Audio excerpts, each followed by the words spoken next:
Magpapatuloy naman po ngayong araw ang clearing operation sa pinsalang iniwan ng Bagyong Yolanda sa Aklan. Nananatili namang isolated ang ilang lugar sa lalawigan at may live report doon si Steve Dailisan. Steve?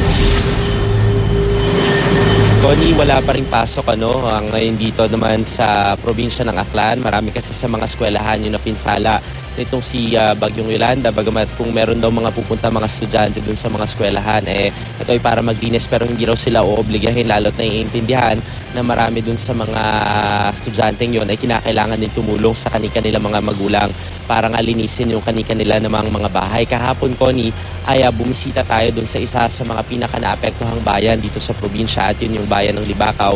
At sa daan nga patungo roon, marami pa rin dun sa mga puno yung nagtumbahan sa gilid, merong mga poste at parang yung nakiklear pa lamang nila ay yung kalahating portion para nang sa gayon makadaan yung mga light vehicles at magsimulang pumasok yung kanilang tulong. Ang magandang balita ay na-clear na ng PDRRMC yung mga roads leading to yung mga municipal halls para nang sa gayon ngayong araw masimulan na yung pamamahagi ng relief goods. Lahat ng mga nakausap natin kahapon yung sa bayan ng Libakaw, bagamat yung iba sa kanila ay nagsisimula ng linisin yung kanilang mga bahay, yung iba wala talagang malilinis dahil bumagsak talaga yung mga kanilang maliliit na kubo.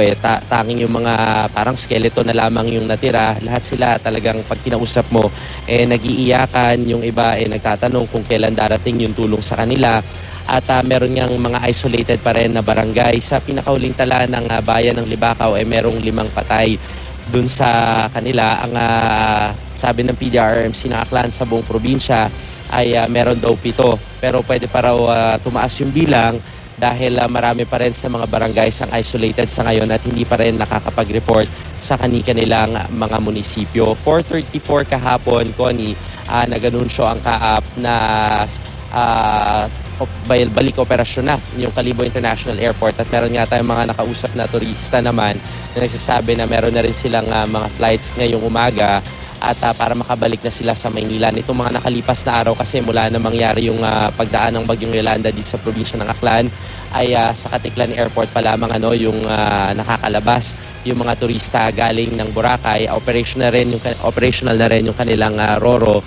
Pero ang sinasabi sa atin sa ngayon, hopefully ay may ibalik ng tuluyan yung operasyon naman ng Kalibo International Airport. Yung mga relief goods na nasa likuran ko ngayon, Connie, sisubukan nila na ipamahagi na sa ngayon at truck yan na dadalhin dun sa mga apektadong mga munisipalidad. Meron din silang mga nakita ko, mga tolda dito, mga telon na gagamitin sa pagtatayo ng tolda dahil syempre marami yung mga nawalan ng bahay.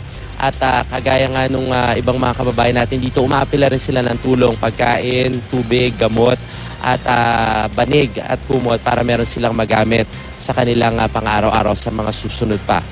Connie. Maraming salamat, Steve Dailisan.